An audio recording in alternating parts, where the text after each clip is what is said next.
మార్చబడునుగాక. ప్రకటన గ్రంథం 2వ అధ్యాయం 12వ వచనం నుండి 17వ వచనం వరకు మనం ధ్యానిస్తాం. ప్రకటన గ్రంథం 2వ అధ్యాయం 12వ వచనం నుండి 17వ వచనం వరకు ధ్యానిస్తాం. ఇది పెర్గమం సంఘముని గురించి మనం చదువుతున్నాం. ఎవరన్నా మైక్లో చదవండి 12వ అధ్యాయం వచనం నుండి 17వ వచనం వరకు.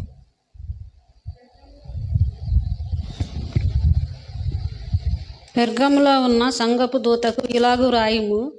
వాడి అయిన రెండంచులు గల ఖడ్గము గలవాడు చెప్పు సంగతులేవనగా, సాతాను సింహాసనమునున్న స్థలములో నీవు కాపురం ఉన్నావని నేను ఎరుగుదును. మరియు సాతాను కాపురమున్న ఆ స్థలములో నా యందు విశ్వాసి అయి ఉండి నన్ను గూర్చి సాక్షి అయిన అంతియాయ వాడు మీ మధ్యను చంపబడిన దినములలో నీవు నా నామము గట్టిగా చేపట్టి నా యందలి విశ్వాసమును విసర్జింపలేదని నేను ఎరుగుదును. అయినను నేను నీ మీద కొన్ని తప్పిదములు మోపవలసి ఉన్నది. అవేవనగా, విగ్రహములకు బలి ఇచ్చిన వాటిని తినునట్లును, జారత్వము చేయనట్లును, ఇశ్రాయేలీలకు ఉరి యొడ్డుమని బాలాకునకును నేర్పిన బిలాము బోధకు అనుసరించి వారు నీలో ఉన్నారు. అటువలనే నికోలాయితుల బోధను అనుసరించి వారును నీలో ఉన్నారు. కావున మారు మనసు పొందుము. లేని ఎడల నేను నీ యొద్దకు త్వరగా వచ్చి నా నోట నుండి వచ్చు ఖడ్గము చేత వీరితో యుద్ధము చేసేదను. సంఘములతో ఆత్మ చెప్పుచున్న మాట చెవిగలవాడు వినుగాక. జయించువానికి మరిగై ఉన్న మన్నాను భుజింపనిత్తును, మరియు అతనికి తెల్ల రాతి నిత్తును. ఆ రాతి మీద చెక్కబడిన ఒక క్రొత్త పేరుండును. పొందిన వానికే గాని అది మరి ఎవనికి తెలియదు. మనం చూస్తున్నాము ఈ Pergamum church is the secular church. ఈ సంఘం నునువెచ్చైన సంఘం, అనగా అందరు కాదు. ఈ సంఘంలో 3 గ్రూప్ ప్రజలు ఉన్నారు. ఒకరు ఎవరంటే, సాతానుడు తన సింహాసనం అక్కడ పెట్టుకొని కూర్చున్నా కూడా సాక్షికరంగా, లోకమునకు సాక్షికరంగా ఉన్న గుంపు ఒకటి. రెండవది గుంపు ఎవరంటే, బిలాము బోధల్ని పాటించే ఒక గుంపు వారు. మూడవది గుంపు ఎవరంటే, నికోలటన్స్ అనబడిన ఒక వ్యక్తి బోధనని వినేవారు. ఈ 3 గ్రూపులు ఉన్నాయి. ఈనాడు చాలా సంఘం యథార్థమైన సంఘముగా, అన్ని సంఘాల్లో చెడ్డవాళ్ళు ఉంటారు. అన్ని సంఘాల్లో అందరు పరిశుద్ధులుగా ఉండటం చాలా అసాధ్యం. యేసయ్యకు 12 మంది శిష్యులంటే ఒకళ్ళు దురాత్మ దూరాడంట, సాతానుడు దూరాడంట. కనుక సంఘంలో అందరూ పరిశుద్ధులుగా ఉండాలంటే అది దేవుని యొక్క మహా గొప్ప కృప ఆ సంఘం మీద ఉంటే తప్ప వ్యక్తి ప్రతి ఒక్కరు కూడా వైరాగ్యం కలిగిన జీవితం జీవించకపోతే ఉండరు. అది ఎవరినైనా ఒకళ్ళు దూరుతాడు. కనుక ఇక్కడ మనం చూస్తున్నాము, ఇది ఒక religious city was religious centre. Pergamum అనేది ఒక religious centre. It is a mediocratic church. ఇది ఎలా ఉండిద్దంటే, అటు ఇటు కాక దేవుని కొరకు వెచ్చగా లేక చల్లగా లేక నునువెచ్చగా ఉంటున్న సంఘం. Which has no testimony before God. దేవుని ఎదుట సాక్ష్యం లేని ఒక సంఘం. సంఘం పేరంతా పాడైపోవటానికి కారణం 2 రకాలైన గ్రూప్ ప్రజల్ని బట్టి. ఒక గ్రూప్ బిలాము బోధల్ని పాటించేవారు, అలాగనే నికోలటన్స్ వాళ్ళని పాటించేవారు. ఒక గ్రూప్ మాత్రం వాళ్ళు దేవుని కొరకు అక్కడ మంచి ఒక బోధకుడు ఉండేవారంట. అంత్యపస్ను ఒక సేవకుడు ఉన్నారు. ఆయన చాలా వైరాగ్యం కలిగిన సేవకుడు, ఇలాగే ఉండాలని సంఘంని బోధించిన సేవకుడు. ఆయన్ని అక్కడ నరహత్య చేశారు. అనగా ఆయన రక్తసాక్షిగా మరణించవలసిన అవసరం వచ్చింది. అక్కడ పెర్గమం ఊర్లో అస్క్లపోయిస్ అనే ఒక దేవుడు ఉండేది. ఆ దేవుడు సర్పంలా, పావులా ఉంటుంది. ఆ దేవుడు దాన్ని ఎక్కువగా పూజించేవారు. అలాగనే ఎత్నే సూస్ అనబడిన దేవుళ్ళు కూడా ఉండేది. వీళ్ళని పూజించేవారు. దాన్ని కాకుండా beside they were demanded to worship సీసర్ని కూడా, కైసర్ని కూడా ఆరాధించమన్నారు. ఎందుకంటే ఆ దినం ఈనాడు ఆ సర్వాధికారం అమెరికా కలిగినట్లుగా ఆనాడు రోమా ఉంటుంది. కనుక రోమా చక్రవర్తినే దేవుడిగా కొలవమంటారు. అయితే lukewarm life and living a life to please people and follow wrong teaching which God hates. దేవుడు అసహించుకునే ద్వేషించే రీతిగా మనుషుల్ని ఇష్టపరచుటకును వారు మనుషుల బోధనల్ని పాటిస్తున్నారని చెప్పి మనం ఇక్కడ చూస్తున్నాం. మనం 12వ వచనంలో చూస్తున్నాము, ఇక్కడ రెండంచెల ఖడ్గంని కలిగిన వారు అని చెప్పి మనం చూస్తున్నాం. ఎఫెసీయులకు రాసిన 6వ అధ్యాయం 17వ వచనంలో మనం చూస్తున్నాము. ఎఫెసీయులకు రాసిన 6వ అధ్యాయం 17వ వచనాన్ని మనం చదివినట్లయితే, మరియు రక్షణయ్యను శిరస్రానమును దేవుని వాక్యమును ఆత్మ ఖడ్గమును ధరించుకొనుడి. దేవుని ఆత్మయను ఖడ్గం. దేవుని ఆత్మ అనేది ఖడ్గం. ఏసీ చెప్తున్న రెండంచెల ఖడ్గం అంటే దేవుని ఆత్మ. అలాగే హెబ్రీ పత్రిక 4వ అధ్యాయం 12వ వచనంలో చదువుతున్నాము, రెండంచెల ఖడ్గం దేనికి ఉపయోగం అవుతుందని చదువుతాం. హెబ్రీ పత్రిక 4వ అధ్యాయం 12వ వచనం.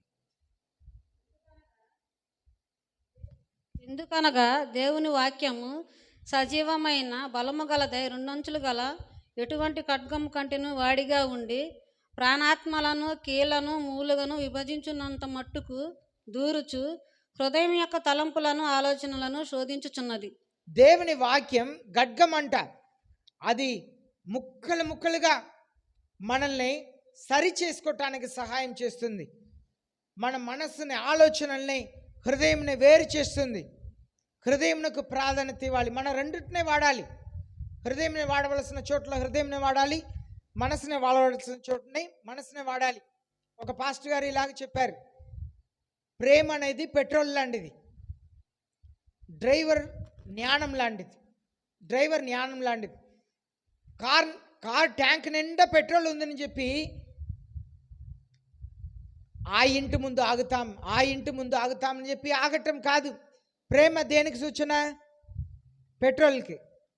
డ్రైవర్ దేనికి సూచన? జ్ఞానంకు. ట్యాంక్ నిండా పెట్రోల్ ఉంది కదా అని అన్ని చోట్ల తిరగటం, అక్కడెక్కడ ఆగటం అది జ్ఞానం కాదు. డ్రైవర్కి తెలియాలి ఎక్కడ ఆగాలి, ఎక్కడ ఆగకూడదు, ఎవరింటికి వెళ్ళాలి, ఎవరింటికి వెళ్ళకూడదు, ఎవరితో ఎంతసేపు మాట్లాడాలి, ఎంతసేపు మాట్లాడకూడదు. జ్ఞానం అనేది డ్రైవర్లా, ప్రేమ అనేది పెట్రోల్లా. ట్యాంక్ నిండా పెట్రోల్ ఉంది, హృదయం నిండా పెట్రోల్ ఉందని చెప్పి అందరితో ఎట్లా పడితే మాట్లాడతా, అది బుద్ధిహీనత. భర్తకి ఇవ్వవలసిన స్థానం భర్తకి ఇవ్వాలి. నువ్వు భర్తకి ఇచ్చే స్థానం నీ చెల్లెలు భర్తకు, అక్క భర్తకు అందరికి పంచిపెట్టామని అనుకో, నువ్వు ఎలాంటి స్త్రీ? భర్తకి ఇవ్వవలసిన స్థానం భర్తకి ఇవ్వాలి, భార్యకి ఇవ్వవలసిన స్థానం భార్యకి ఇవ్వాలి, పిల్లలకి ఇవ్వవలసిన స్థానం పిల్లలకి ఇవ్వాలి, తల్లిదండ్రులకి ఇవ్వవలసిన స్థానం తల్లిదండ్రులకి ఇవ్వాలి. ట్యాంక్ నిండా కార్ నిండా ట్యాంక్లో పెట్రోల్ ఉందని చెప్పి జ్ఞానం లేకుండా నడపకూడదు. డ్రైవర్ జ్ఞానం కలిగి డ్రైవర్ అనేది జ్ఞానం. ఆ ప్రేమను ఎలా వాడాలి? యేసయ్య కూడా చెప్పారు, మీ ముత్యాలని పందులు ఎదుట వేయవద్దు అన్నారు. నీ ప్రేమను కొంచెం పందులకు పంచిపెట్టవద్దు. ఆ పందులకు విలువే తెలియదు, ప్రేమ విలువ అంటే ఏంటిని తెలియదు. మీ ముత్యంని పందులు ఎదుట వేయవద్దు అన్నారు యేసయ్య. మీ పిల్లలకు ఇచ్చే రొట్టి ముక్కల్ని కుక్కలకి వేయవద్దు అన్నారు. జ్ఞానం కావాలి. కనుక ఈ వివేచన జ్ఞానం లేని సంఘం ఈ సంఘం. ఇక్కడ చూడండి, దేవుని వాక్యం రెండంచెల ఖడ్గం. ఇది దేవుడు ఆదికాండ 3వ అధ్యాయం 24వ వచనంలో ఏదెన్ తోటంలో ఆదామవ్వ వెళ్ళకూడదని చెప్పి దేవదూతల్ని అక్కడ ఉంచారంట. ఎలా ఉంచారు? At the east of the garden of Eden he stationed the cherubim and the flaming sword which turned every direction to guard the way of the tree of life. ఆడ దేవదూతనే పెట్టడం గాక, నేను చెప్పినప్పుడు వెంటనే తీస్తే మైక్ ఆన్ చేసి పెట్టుకోండి. ఇప్పుడు ఆయన ఆదామును వెళ్ళగొట్టి ఏదోను తోటకు తూర్పు దిక్కున కెరూబులను జీవవృక్షమునకు పోవు మార్గమును కాచుటకు ఇటు అటు తిరుగులాడుచున్న ఖడ్గజ్వాలను నిలువబెట్టెను. ఎందుకంటే దేవదూతల్ని పెడితే వాళ్ళు ఆపరా? వచ్చే వాళ్ళని వెళ్ళకూడదని ఆపరా? మరలా అగ్ని కలిగిన ఖడ్గమును కూడా పెట్టారంట. ఎందుకు? Seriousness of life. చాలా జాగ్రత్తగా ఆలోచన, నా మాటను వింటేనే మీకు అర్థమైంది. దేవుడు దేవదూతల్ని పెడితే వాళ్ళు ఆపుతారు కదా. అవునా కదా? సీఎం ఆఫీస్ ముందు సెక్యూరిటీని పెడితేనే మనం లోపల వెళ్ళము. దేవదూతని అక్కడ పెడితే ఎందుకండి తాటికి వెళ్తాము? వెళ్ళము. ఆయనప్పుడు కూడా అక్కడ అగ్ని కలిగిన గట్కమునే వచ్చారంట. ఆ గట్కం అటు ఇటు తిరిగిద్దంట. ఎందుకు అంత కఠినమైన కావలు ఉంచారంటే ఆదాము అవ్వల్లో ఇప్పుడు పాపం ఉంది, సాతానుడికి లోబడ్డిపోయారు, దేవుడికి అవిధేయత చూపించారు. ఈ పాపంతో వాళ్ళు వెళ్ళి ఆ ఫలముని తింటే వారు నిరంతరం దెయ్యాలుగా మారిపోతారు.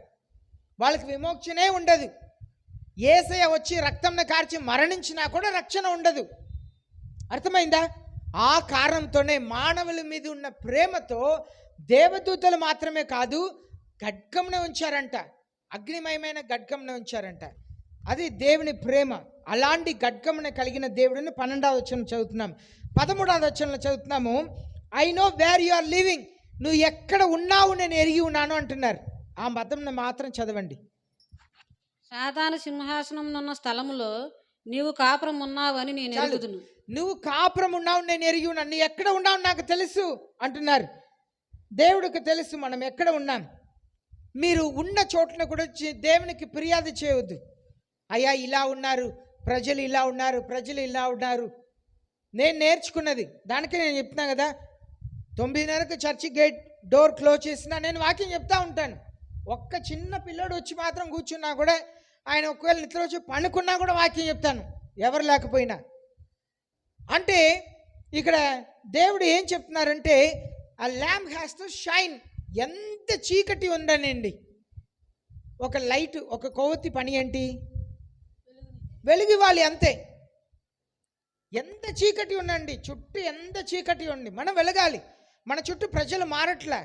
ఇప్పుడు ఒక మాట, ప్రజలు రాలేదు అది పాపం కాదు, మీరు వాళ్ళని పిలవలేదు అదే పాపం. అర్థమవుతుందా? ప్రజలు రాలేదు అది పాపం కాదు, మీరు పిలవలేదు అదే పాపం. మనం మీటింగ్ కండక్ట్ చేయలేదు, సువార్త చెప్పట్లేదు, ప్రజలు ప్రార్థనకి రాలేదు అది కాదు, మనం సువార్త కూటం పెట్టట్లేదు అది పాపం అయింది. ప్రజలు వచ్చినా రాకపోయినా మన పరిచర్య చేసుకుంటా ముందుకు వెళ్ళాలి. దానికే దేవుడు చెప్తున్నారు పెరుగమ సంఘం గురించి, నువ్వు ఉన్న చోటుని నేను ఎరిగి ఉన్నాను. The light depends solely on the amount of oil it contains. ఎంత వెలుగు ఉందో, ఎంత నూనె ఉందో దాని మీదే ఆ వెలుగు ఆధారపడి ఉంది. ఎంత కరెంటు వస్తుందో దాని మీదే ఈ ట్యూబ్ లైట్లు ఆధారపడి ఉంది. అవునా? ఒక దీపంలో నూనె ఉండాలి, నూనె ఉంటేనే అది వెలుగుతూ ఉంటుంది. మనలో జీవం ఉండాలి, మనలో జీవం ఉండాలి, మనం బ్రతకాలి. మన చుట్టూ ప్రజలందరూ కూడా ఎంత చెడిపోయి ఉన్నా మనం వెలగగలగాలి. యేసయ్యని ప్రజలు ఏమని నిందించారంట? పాపులతోనూ సుంకర్లతోనూ సహవాసం చేసిన స్నేహితుడు అన్నారంట. పాపులకును సుంకర్లకును స్నేహితుడు అన్నారు. ఎందుకు? ఆయనలో పరిశుద్ధ ఆత్మదేవుడు ఉన్నారు, ఆయన దీపం వెలుగుతూ ఉంది. తన చుట్టూ ఎంతమంది చీకటి ప్రజలు ఉన్నా కూడా ఆయన వెలుగుతానే ఉన్నారు. ఆ చీకటి ఈ వెలుగుని ఆర్పలేదు. మనం అలాంటి వెలుగుని కలిగి ఉండాలి. అదే దేవుడు చెప్తున్నారు, I know where you are. ఈ పెరుగమ సంఘం గురించి చెప్తున్నారు, నువ్వు ఎక్కడ ఉన్నావు నాకు తెలుసు. సాతానుడి సింహాసనం ఎక్కడ ఉందో అక్కడ నువ్వు ఉన్నావు నేను ఎరిగి ఉన్నా. మన పరిస్థితులు అంతా తెలుసు దేవుడికి, మనం ఎంత బాధించబడుతున్నామో దేవుడికి తెలుసు. 13వ వచనంలో, you are holding fast my name and you did not deny your faith. నువ్వు విశ్వాసంని గట్టిగా పట్టుకుంటున్నావు నేను ఎరిగి ఉన్నాను. నువ్వు విశ్వాసంను వదిలిపెట్టలేదు నేను విని ఉన్నాను. ఆ మాటను చదవండి. నీవు నా నామను గట్టిగా చేపట్టి నా యందలి విశ్వాసమును విసర్జింపలేదని నేను ఎరుగుదును. నేను ఎరిగి ఉన్నాను, నువ్వు ఎక్కడ ఉన్నావు ఎరిగి ఉన్నాను. నువ్వు ఎంత విశ్వాసం కలిగి ఉన్నావు, ఎన్ని శోధనలు వచ్చినా ఎంత ధైర్యంగా నువ్వు నిలబడి ఉన్నావు, నేను ఎరిగి ఉన్నాను అంటున్నారు. అలాగే 13వ వచనంలో, the days of Antipas my witness. ఇక్కడ అందిపస్ ఆయన గురించి మాట్లాడుతున్నారు. అందిపస్ ఎవరంటే ఈ పెరుగమం సంఘ సేవకుడు. ఆయన దేవుని కొరకు చాలా వైరాగ్యంగా ఉండేవారు, చాలా వైరాగ్యం కలిగినవాడు. ఆయన్ని ఆ ప్రాంతంలో ఉన్న నాయకుడు ఆయన్ని చంపేశాడు. ఆ రిలీజియస్ పీపుల్ ఆయన నరగతి చేశారని మనం చూస్తున్నాం. He stood uncompromisingly for God's revealed truth. ఆయన సర్దుకుపోలేదు, ప్రజలతో సర్దుకుపోలేదు. తప్పంటే తప్పును గద్దించేవాడు, తప్పంటే తప్పును గద్దించేవాడు. యేసయ్య ఇలా అన్నారండి, మిమ్మల్ని ఎవరైనా తృణీకరిస్తే మీ కాళ్ళు దుమ్ముని వాళ్ళకి విరోధంగా వదిలేసిరమ్మన్నారు. ఒకరోజు మేము పరిచర్యకు వెళ్తే ఒక ఆవిడ వాళ్ళ ఇంటికి వెళ్తే మెట్టు ఎక్కే ముందు భయంకరంగా మాట్లాడింది. ఆయనప్పుడు కూడా లోన వెళ్ళి ప్రార్థన చేసి వచ్చాం. నేను అయ్యో ఎలాగైనా రక్షించబడితే బాగుండిద్ది అనే ఉద్దేశంతో, లేకపోతే నోరు చెప్పి నా కాళ్ళ దుమ్మున నీకు విరోధంగా వదిలేసి వస్తున్నానని చెప్పి వెళ్ళిపోతున్నా అని చెప్పి వెళ్ళేవాడిని. ఎందుకు ఏసీ అదే చేయమన్నారు. ఏసీ చెప్పని ఏమి మన పరిస్థితులు ఏం కాదు. ఈనాడు వాళ్ళు రక్షించబడ్డారా, చర్చికి వెళ్తున్నారా? వెళ్ళరు. నువ్వు సేవకుడిని అందేది చేసి నువ్వు ఎక్కడ మారు మనసు పొందేది జరగదు. దానికి ఏసే చెప్పారు, కాళ్ళు దుమ్మున వదిలేసి రమ్మన్నారు. అదే ఏసే చెప్పారు, ఏ గృహంలో అయినా అరుగులైన వారి ఇంటికి వెళ్తే శుభములు పలకండి. ఆ ఇంట్లో సమాధానమునకు కారణకుడు ఉంటే మీరు పలికే సమాధానం అక్కడ ఉండిద్ది, లేకపోతే మీ సమాధానం మీతో వచ్చేసిద్ది అన్నారు. అదే సమయంలో మేము మాటని తృణీకరించారా, కాళ్ళు దుమ్మునే వదిలేసి రండి అన్నారు. ఈయన చాలా వైరాగ్యం కలిగిన వారు. చర్చిలో ఒక వ్యక్తి ఉండేవారు. ఆయన దశమ భాగంని ఖచ్చితంగా ఇచ్చేవారు. నేను ఈ మాటనే చెప్పాను, 2000 ఇచ్చేవారి కంటే 200 ఇచ్చేవారిని గౌరవిస్తాను, 200 ఇచ్చేవారి కంటే 20 రూపాయలు ఇచ్చే వాళ్ళని గౌరవిస్తాను, 20 రూపాయలు ఇచ్చే వాళ్ళకంటే ఏమి ఇవ్వలేని వారిని గౌరవిస్తాను.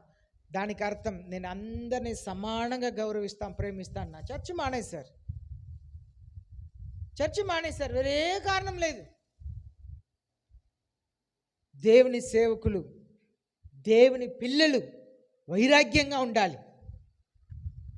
ఈయన కాంప్రమైజ్ అంటే వెళ్ళిన వెంటనే బంధువులు చెప్తారు, ఏంటి అలా వస్తున్నావు, పూలు వేసుకో, పొట్లు వేసుకో, ఓకే బంధువుల మధ్యలో వెళ్తున్నాం, మారిపోతాం, చర్చికి వెళ్తే తుడిసేస్తాం.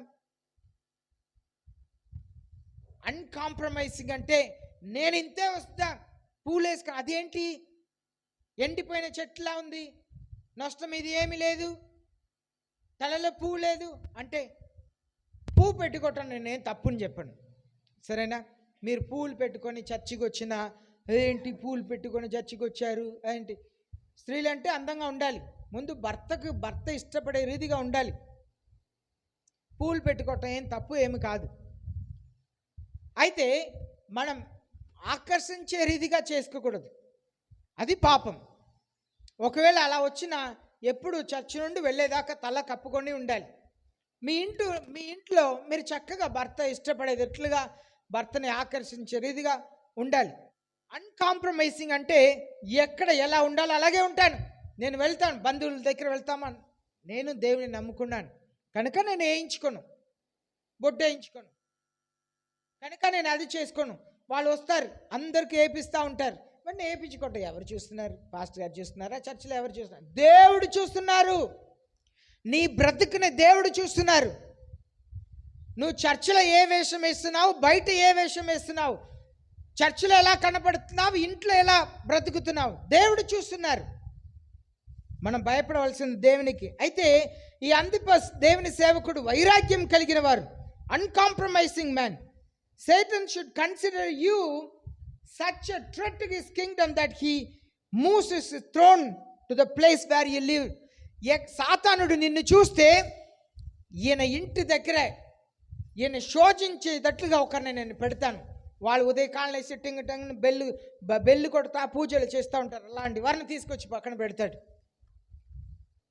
సాతానుడు నిన్ను చూస్తే ఆయనకు రోషం కలగాలి, కోపం రావాలి. సాతానుడు చాలా మందిని చూస్తే ఏమా నాదే, ఈమెను బట్టి ఈమెను బాధపడిన అవసరంలా, ఈమె చర్చిలో పార్టీ పాడుతుంటే భయపడ అవసరంలా, ఈమె చర్చిలో ప్రార్థన చేస్తుంటే భయపడ అవసరంలా. బయట వస్తే నాడే, చర్చిలోనే క్రైస్తవురాలు, చర్చిలోనే దేవుని పెట్టడానికి, బయట నాదే, నేను చెప్పినట్లుగా నడుచుకుంటుంది, భర్త దగ్గర నేను చెప్పినట్లుగానే మాట్లాడిద్ది, పిల్లల దగ్గర నేను చెప్పినట్లుగానే మాట్లాడిద్ది. సాతానుడు అస్సలు భయపడ్డు. సాతానుడికి భయం రావాలి మన జీవితంలో చూస్తే. మన ఇంట్లో నడుచుకునేది సోమరితనం, చాలామందికి సోమరితనం ఇంట్లో. పని చేయాలంటే సోమరితనం, వంట చేయాలంటే సోమరితనం, మిగిలిన వాటి అన్నిటి బయట వెళ్ళాలంటే బయట వెళ్ళటం, అటు ఇటు తిరగటం, అది చేయటం, అంతా వైరాగ్యంగా ఉండాలి. Uncompromised life. సర్దుకుపోయేది కాదు. సర్దుకుపోవటం మనుషులతో సర్దుకుపోవాలి, కానీ దేవుని విషయంలో సర్దుకుపోకూడదు. ధైర్యంగా నిలబడే వ్యక్తిని చంపేశారు. సాతానుడికి నిన్ను చూస్తే అలా రోషం రావాలి, ఈయన ఎలాగైనా నేను గలిబిలి చేస్తాను.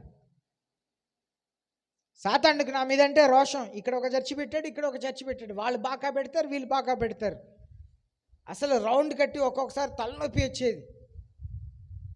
మన రోషముతో సాతానుడికి అలా అనిపించాలి, ఎలా నేను గలిబిలి చేస్తాను, ఎలా సమాధానం లేకుండా చేయగలుగుతాను. రోషం పుట్టే జీవితం మనకు కలగాలి. అపోస్తల కార్యం 25వ అధ్యాయం 28 నుండి 31లో మనం చూస్తున్నాము.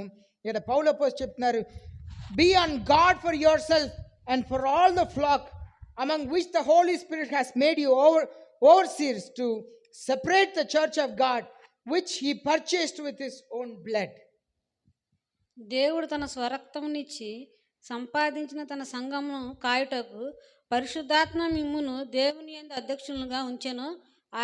ఆ యావత్తు మందను గూర్చియు మీ మట్టుకు మిమ్మును గూర్చియు జాగ్రత్తగా ఉండుడి. ఇక్కడ మనమందరూ కూడా యేసయ్య రక్తం చేత కొనబడిన వాళ్ళంట. సేవకుడిని పరిశుద్ధ ఆత్మదేవుడు ఖాయమని అక్కడ పెట్టారంట. ఇప్పుడు నన్ను ఖాయమని చెప్పినప్పుడు మిమ్మల్ని నేను ఇష్టపరచాలా, నన్ను పనికి పెట్టిన వారిని ఇష్టపరచాలా? ఇప్పుడు ఆ గేదె కానీ దారి తప్పుతా ఉంది, అప్పుడు కాపరి చేతిలో కర్ర ఉంటే ఏం చేస్తారు? ఒక దెబ్బ వేస్తారు, అవునా? ఒక దెబ్బ వేస్తారు. అయ్యో నేను ఈ కాపరి నన్ను కొడుతున్నాడు అంటే ఆయన తీసుకెళ్ళి అమ్మేస్తాడు, లేకపోతే వేరే కాపరి దగ్గర వెళ్తే ఆయన కూడా అలాగే ఉంటాడు. దారి తప్పితే ఏం చేస్తాడు? కొడతాడు. కొంతమంది ఈ చర్చి నుండి ఆ చర్చి నుండి దెబ్బ తింటా ఉంటారు. ఇక్కడ పరిశుద్ధ ఆత్మదేవుడు చెప్తున్నారు, సేవకుని పని ఏంటంటే సంఘంని కాయాలి, సంఘంని జాగ్రత్తగా చూసుకోవాలి, దారి తప్పకుండా కాపాడాలి. అది సంఘం మీద ఉంచిన బాధ్యత. ఇప్పుడు పౌలు అపోస్తలుడు చెప్తున్నారు, నేను వెళ్ళిపోయిన తర్వాత కొన్ని savage ravenous wolves will come. నేను పోయిన తర్వాత చెడ్డవాళ్ళు కొంతమంది వస్తారు, తప్పుడు బోధలు బోధిస్తారు, సంఘంని నునువెచ్చగా చేస్తారు. ఈనాడు పండగ జరుపుకుంటూ ఉంటారు, కానీ నునువెచ్చనైన సంఘముగా సంఘాలు మారిపోతాయి. ఇక్కడ మనం చూస్తున్నాము, సాతానుడు వచ్చినప్పుడు ఎలా వస్తాడంటే 1 పేతురు 5వ అధ్యాయం 8వ వచనం మనం చదువుతున్నాము, గర్జించే సింహం అలా వస్తున్నాడంట సాతానుడు. 1 పేతురు 5వ అధ్యాయం 8వ వచనం, నిబ్బరమైన బుద్ధి గల వారై మెలకువగా ఉండుడి, మీ విరోధి అయిన అపవాది గర్జించు సింహము వలె ఎవరిని మృంగుదురా అని వెతుకుచూ తిరుగుచున్నాడు. సాతానుడు సింహం వలె వస్తున్నాడంట. తర్వాత ప్రకటన గ్రంథం 12వ అధ్యాయం 9వ వచనంలో,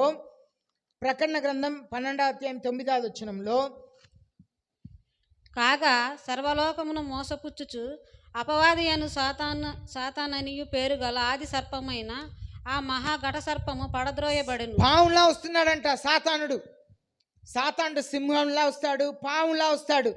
2 కొరింథీ పత్రిక 11వ అధ్యాయం 14వ వచనం చదువుతున్నాము. 2 కొరింథీ పత్రిక 11వ అధ్యాయం 14వ వచనం, ఆయన వెలుగు దూత వలె వస్తున్నాడంట. 2 కొరింథీ పత్రిక 11వ అధ్యాయం 14వ వచనం, ఇది ఆశ్చర్యము కాదు, సాతాను తానే వెలుగుదూత వేషం ధరించుకొనుచున్నాడు. సాతానుడు సింహం వలె వస్తాడంట, పాము వలె వస్తాడంట, వెలుగు దూత వలె వస్తాడంట. కనుక ఇప్పుడు ఏం జరిగింది? 14వ వచనంలో చూస్తున్నాము, దేవుడు చెప్తున్నారు, మీలో కొందరు ఉన్నారు అని చెప్తున్నారు. ఆ మాటను మాత్రం చదవండి మా 14వ వచనంలో. మీలో కొందరు ఉంటుంది కదా, but I have a few things against you. You have some there who hold to the teaching of Balaam. 14వ వచనం చదవండి. అయినను నేను మీ మీద కొన్ని తప్పిదములు మోపవలసినది, అవేవనగా విగ్రహములకు బలి ఇచ్చిన వాటిని తినునట్లును జారత్వము చేయనట్లును ఇశ్రాయేలీలకు ఉరియొడ్డుమని బాలాకు నాకు నేర్పిన బీలాము బోధను అనుసరించువారు నీలో ఉన్నారు. ఓకే, తెలుగు బైబిల్లో అలా ఉంది, అనుసరించేవారు మీలో ఉన్నారు అనే పదం ఉంది. అంటే కొంతమంది దేవునికి సాక్షిగా ఉన్నారు. దానికే మనం ముందు చదివాం కదా, దాంట్లో ఏమని యేసయ్య చెప్పారు, మనం చూస్తున్నాము, మనం ఈ 13వ వచనం చూస్తాం కదా, you are holding my name, నా పేరుని మీరు పట్టుకొని విశ్వాసంలో మీరు ఉన్నారు అంటున్నారు. ఇప్పుడు కొందరు బిలాం బోధకు తప్పిపోయారంట. ఇక్కడ మనం చూస్తున్నది ఏం చూస్తున్నామంటే 2 రకాలైన గుంపు ఉన్నారు. 2 రకాలైన గుంపు. ఒకటి, వీళ్ళేమో బిలాము బోధన వినేవారు, కొందరు దేవుని కొరకు వైరాగ్యంతో నిలబడేవారు. వీళ్ళ మనం చూస్తున్నాము, కొందరు దేవునికి సాక్షిగా ఉన్నారు, కొందరు దేవుని నామంని అవమానపరుస్తున్నారు. కొందరు దేవునికి సాక్షిగా ఉన్నారు, కొందరు దేవుని నామంని, ఈ బిలాం బోధన వినేవారు దేవుని నామంని అవమానపరుస్తున్నారు. ఇక్కడ చూస్తున్నాము, బిలాం బోధన అంటే the scammed doctrinal teaching of Balaam. Balaam ఏం బోధించారంటే, సంఖ్యాకాండం 24వ అధ్యాయం 25వ వచనంలో చదువుతున్నాము. సంఖ్యాకాండం 24:25లో బాలాకును ఒక రాజు ఉన్నారు. ఆ రాజు బిలాముని పిలిచి, నువ్వు ఇశ్రాయేల్ ప్రజల్ని శపించు అని చెప్తున్నాడు. అంతటా బిలాము లేచి, వద్దమ్మా, శపించు అంటున్నారు. అయితే ఈయన నేను దేవుని మాటకే లోబడతానంటే బాలాకు చెప్తున్నాడు, నేను ఇల్లంత బంగారం ఇస్తాను, నా ఇంటంత బంగారం ఇస్తాను, నువ్వు రా అని చెప్పి పిలిస్తే వెళుతున్నాడు. దేవుడికి మరలా ప్రార్థన చేస్తే దేవుడు చెప్పారు, పో, నేను వెళ్ళవద్దని చెప్పాను. మరలా దేవుడు ముందు దేవుని దగ్గర ప్రార్థన చేస్తున్నాడు, అయ్యా నేను వెళ్ళనా వద్దా అంటే దేవుడు వెళ్ళవద్దు అన్నారు. మరలా అధికారులు వెళ్ళి బాలాకు చెప్తే బాలాకు మరలా పంపించాడు, ఇంటంత బంగారం చెప్తాను చెప్పు అంటే మరలా వచ్చి దేవుని అడుగుతున్నాడు, అయ్యా వెళ్ళమంటారా? వాళ్ళ పిలిచిన దేవుడు పో అన్నారు. ఎందుకు? నేను వెళ్ళవద్దని చెప్పాను. మరలా వచ్చి వెళ్ళనా వద్దా అని అడుగుతున్నావు ఎందుకు? వాళ్ళు ఇల్లంత బంగారం ఇచ్చాను, మరలా పోమన్నాడు. అయితే ఆయన అక్కడ వెళ్ళిన తర్వాత బలి ఇచ్చుటకు అన్ని సిద్ధపరిచాడు. అప్పుడు శపించమన్నా శపించట్లేదు. తర్వాత ఈ బిలాము డబ్బుకి ఆశపడి, ఆయన డబ్బు ఆశ చూపిస్తూ ఉన్నాడు బాలాకు. ఏం చేశాడు తెలుసా అండి? ఈ బిలాము డబ్బుకు ఆశపడి, ఈ ప్రజల్ని, ఇశ్రాయేల్ ప్రజల్ని శపించలేము, కానీ వాళ్ళు శాపముగా మారటానికి ఒక ఐడియా ఉంది, చెప్పనా అన్నాడు. నేను ఇశ్రాయేల్ ప్రజల్ని శపించలేను, వాళ్ళు శాపంగా మారటానికి ఒక అవకాశం ఉంది, చెప్పనా? చెప్పు, అదే కదా నాకు కావాలి. నువ్వు శపించినా ఏంటి, వాళ్ళు శాపకరమైనది చేస్తున్నా ఏంటి? ఇదిగో విగ్రహాలకు సమర్పించు, బలివు, దాన్ని తీసుకువెళ్ళి వాళ్ళ దగ్గర మేము ఇంట్లో పెళ్ళి పెట్టుకున్నాము, పండగ చేస్తున్నాము అని చెప్పి ఇది విగ్రహాలకు సమర్పించింది చూపించకుండా వాళ్ళ చేత తినిపి, అప్పుడు వాళ్ళ దేవుడికి వాళ్ళ మీదే కోపం వచ్చింది. అది ఒకటి. రెండవది, ఇదిగో ఆ ప్రజలందరూ అలసిపోయి ఉన్నారు, మీ ఇంట్లో ఉన్న, మీ దేశంలో ఉన్న స్త్రీల్ని వాళ్ళ మధ్యలో పంపించు, వాళ్ళతో వారు పాపం చేస్తారు, దేవుని శాపం వచ్చేసి. దీన్ని బిలాం నేర్పించాడు, ఐడాలట్రీ అండ్ ఇమ్మారలిటీ. ఇదంతా బిలాము నేర్పించాడు. నేర్పించగా దేవుని కోపం ఇశ్రాయేల్ ప్రజల మీద వచ్చింది. ఈ సంఘంలో కొందరు అలాగ బోధిస్తున్నారు. ఏమని బోధిస్తున్నారు? విగ్రహాలకు ప్రార్థన చేసుకొని తింటే ఏం కాదు, అది నిన్ను ఏమి చేయదు, అదంతా దెయ్యాల శక్తి నిన్ను ఏం చేయదు, నీలో ఉన్న దేవుడు ఈ లోకంలో ఉన్న సాతాడు కంటే గొప్పవాడు కదా, నువ్వు తిన్న నీకేం కాదు అని తప్పుడు బోధ చేస్తున్నాడు. అలాగనే వాళ్ళు పాపం చేస్తున్నా కూడా పాపంని హెచ్చరించకుండా వాళ్ళని పాపంలో అనుమతిస్తున్నారు. ఈ సంఘంలో ప్రోత్సహిస్తున్నారు. చాలామంది ఈనాడు అలాంటి పాప జీవితంలో జీవిస్తున్నారు. పాప జీవితంలో చాలామంది జీవిస్తున్నారు. బిలాము బోధలు అలాగే. It is a stumbling block to eat things sacrifice to idols. విగ్రహారాధనకు సమర్పించిన దాన్ని తినటం అది పాపం, అది మిమ్మల్ని దేవునికి దూరం చేస్తుంది. చాలామంది తీసుకొచ్చి ఇస్తే దాన్ని తినేయకూడదు, వాళ్ళ చేత తీసుకోవాలి. వద్దని చెప్తే బాధపడతారు కనుక తీసుకొని కాలువలు పడేయాలి. కొన్నిసారి చెప్తారు మేము విగ్రహాలకు సమర్పించలేదు, కొన్నిసారి వాళ్ళు విగ్రహాలకు సమర్పించి మన దగ్గర వచ్చి మోసం చేస్తారు. సాతానులా అలాగనే ఇశ్రాయేల్ ప్రజల్ని మోసపరిచాడు. కనుక ఎవరి దగ్గర పొందుకుంటున్నాము అనేది చాలా ప్రాముఖ్యం.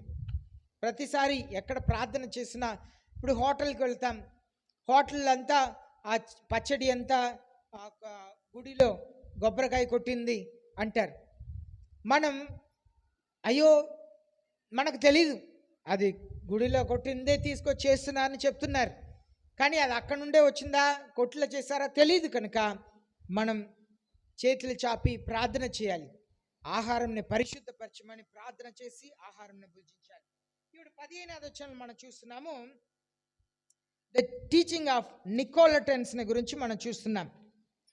ఈ టీచింగ్ ఆఫ్ నికోలటన్స్, ఈ నికోలటన్స్ అనేవారు ఎవరంటే ఇద్దరు బోధకులు ఉన్నారు, సేవకులు, ఐరనస్ అండ్ హిపోలటస్ అనే ఇద్దరు సేవకులు వారు ప్రారంభ దినంలో జరిగినదంతా కూడా రాశారు. వాళ్ళు రాసిన దాంట్లో ఈ నికోలా అనబడిన వారు ఎవరంటే అపోస్తులు 7 పరిచయం చేయుటకు నియమించారు కదా. ఎంతమంది తెలుసు? కొంతమందికి అర్థం కాకపోవచ్చు. అపోస్తులు 7 నియమించారు. ఆ 7 ఒకరే ఈ నికోలా. ఈయన బోధ ఏంటంటే ఈయన ఎలా సంఘముని బోధిస్తున్నారు అని చెప్పి మనం చూస్తే 7 ఒకరైన ఈయన they lived lifes of unrestrained intelligence. నువ్వు ఎంతమంది అయినా పెళ్లి చేసుకోవచ్చు, అది పాపం కాదు. మొదటి భార్య ఉన్నప్పుడే నువ్వు రెండవది భార్యని పెళ్లి చేసుకోవచ్చు. నువ్వు సినిమాకి వెళ్ళవచ్చు, పొట్టు పెట్టుకోవటంలో ఏ తప్పు లేదు. పొట్టు పెట్టుకోవటంలో నువ్వు కళ్ళు దేహమునకు దీపముగా ఉంది కనుక నువ్వు చెడు చూస్తే నీ కళ్ళంతా కూడా చీకటి అయిపోయింది. కనుక నువ్వు నష్టం ఇది. పొట్టు పెట్టుకోవటం వలన అది నిన్ను ఏమి చేయదు. నువ్వు విగ్రహాలకు సమర్పించబడిందైనా నువ్వు ప్రార్థన చేస్తే దేవుడు పరిశుద్ధపరిచేస్తారు. ఇలాంటి బోధలు నువ్వు దానికి వెళ్ళినా తప్పు కాదు, దీనికి వెళ్ళినా తప్పు కాదు, నువ్వు అది చూసినా తప్పు కాదు, ఇది చూసినా తప్పు కాదని చాలా విషయంలో తప్పుడు బోధలు. ఈనాడు చర్చికి చినిగిపోయిన ప్యాంటుతో వస్తున్నారు. చినిగిపోయిన ప్యాంట్ అంటే అది ఒక మోడల్ అంటున్నారు, వస్తున్నారు. అలాగనే చినిగిపోయిన ప్యాంట్ వేసుకొని స్టేజ్ మీద డ్యాన్సులు చేస్తున్నారు. అచ్చం సినిమాలో డ్యాన్స్ చేసినట్లుగా స్టేజ్ మీద చేస్తున్నారు. మన పిల్లలు కూడా కోరియోగ్రఫీ నేర్చుకుంటున్నారు. నేను ఇంకా ఒకసారి కూడా చూడలేదు మీరు ఎలా చేస్తున్నారు. ఈరోజు ఒకసారి నేను చూడాలి. మీ యాక్షన్స్, మీరు చేసే కోరియోగ్రఫీ అది ఎలా ఉండాలంటే దేవునికి ఇష్టకరంగా ఉండాలి, దేవుడు సంతోషపడాలి. మీరు వేసుకునే వస్త్రాలు దేవుడు సంతోషపడాలి. కొంతమంది తల్లిదండ్రులే పిల్లలకు ప్యాంట్లు కొనివ్వటం, టీషర్ట్లు కొనివ్వటం అమ్మాయిలకి. ఈనాడు అమ్మాయిలు రోడ్డు మీద అలాగే తిరుగుతున్నారు. మార్కెట్లో ట్రౌసర్ అంతా వేసుకొని బండి వేసుకొని వస్తున్నారు. అమ్మో బాబోయ్, ఏంటి ఇంత మారిపోయిందా గుంటూరుని అనిపిస్తుంది. దేవుని పిల్లలు ఆ పని చేయకూడదు. నీ పిల్లలు రేపు పాపంలో పడిపోయి జీవితం పాడైపోతే కూర్చొని ఏడిసేది నువ్వే, రోడ్డు మీద తిరిగేవారు కాదు. అలాంటి చెడు బోధలు చేసేవారు. డ్రెస్ని ఇలా మీరు స్త్రీలు చీర కట్టుకుంటే దీన్ని ఏమంటారు? చెంగంటారు. ఇటువైపు ఇలా ఇలా పెడుతున్నారు, దీన్ని ఏమంటారు? ఒక్కరు చెప్పండి బిగ్గరగా. ఏంటి సిస్టర్ ఇలా పెడుతున్నారు? బయట చెంగుని ఇంత దాకా పెట్టుకోవాలి, కరెక్ట్గా ఇంత దాకా కొలత వేసినట్లుగా 3 అంగుళం పెట్టుకొని ముందు నిలబడి పాట పాడటం అసహ్యం. మోగమ్మ అసలు ఏంటది? చర్చిలో ప్రజలు ఎదుట నిలబడినప్పుడు వస్త్రాలు మీరు ధరించుకునే వస్త్రం ఎంత మోడస్ట్గా ఉండాలంటే ఒకరిని చూసి ఒకరు. మనం ప్రజలు ఎదుట నిలబడినా కొందరు పిన్నిస్ పెట్టుకోవటం, ఒకలా లోకంలో ఉన్న రీతిగా బట్టలు వేసుకోవటం, లోకంలో తిరిగే వాళ్ళ బట్టలు వేసుకోవటం, ఒకరిని చూసి ఒకరు. నేను ఒక కొట్టుకు వెళ్ళాను, ఆయన చెప్తున్నాడు, సార్ నా దగ్గర 10,000 ఉన్నాయి సార్, కానీ 3 రోజులు 4 రోజులు అన్నీ అయిపోయింది సార్. ఏమి లేదు సార్, ఒక్కరిని చూసి ఒకరు కొంటాం అంతే. ఆశ. ఓనర్, ఆ టేబుల్ వెనక కూర్చున్న ఓనర్, డబ్బుని తీసి బిల్లు ఇస్తున్న ఓనర్ చెప్తున్నాడు, స్త్రీలండి ఒక్కరిని చూసి ఒకటి. నిత్యం అందరూ ఉన్నారు అక్కడ, స్త్రీలు కూర్చున్నారు, అందరు నా దగ్గర ఈ మాట చెప్తున్నారు. ఒకరిని చూసి ఒకరు ఆశపడి కొంటాం సార్, ఏమి లేదు సార్. జాగ్రత్త. ఇలాంటి టీచింగ్ ఈనాడు చర్చిలో వాళ్ళు వస్త్రాలు వేసుకోవటం ఏంటి, వాళ్ళు డ్యాన్సులు చేయటం ఏంటి, ఇంత గందరగోళం చేస్తున్నారు. సంఘం క్రైస్తవ పండగ క్రిస్మస్ను పొగ అంతా పెడుతున్నారు, స్టేజ్ మీద పొగ పెడుతున్నారు. ఏంటి సంఘం ఇలా మారిపోయింది. లైట్లు కొంచెం డెకరేట్ చేయటం, కొంచెం అందంగా పెట్టుకోవటంలో తప్పులేదు, కానీ రకరకాల లైట్లు చూపిస్తా స్టైల్గా, ఇదంతా కూడా ఈ నికోలటన్స్ టీచింగే. యేసయ్య శిష్యులు 12 మందిలో యూదా ఇస్కారియోతు ఎలాంటి వాడో, అపోస్తులు ఏర్పరిచిన 7గురిలో ఈ నికోలే ఒక వ్యక్తి. ఆయన యూదా ఇస్కారియోతు తన్ను తాను పాడు చేసుకున్నాడు, కానీ ఈ నికోలా దానికంటే భయంకరమైన పాపం చేశాడు. తాను పాడు కాక సంఘంని పాడు చేశాడని మనం చూస్తున్నాం. అపోస్తులకు రాసిన 6వ అధ్యాయం 5వ వచనంలో మనం చూస్తున్నాం. 7గురిని వారు అపాయింట్ చేశారు. ఈయన ఎక్కడి నుండి వచ్చారంటే అంతియోకా నుండి వచ్చాడు. అంతియోకా పట్టణంలోనే ముందు క్రైస్తవులను పిలువబడ్డారు. ఈ అంతియోక్య ప్రాస్లైట్ ఈయన. ప్రకటన గ్రంథం 2వ అధ్యాయం 6వ వచనంలో మనం చూస్తున్నాము. మొదటి సంఘం, ప్రకటన గ్రంథంలో మొదటి సంఘం పేరేంటి? మొదటి సంఘం పేరేంటి?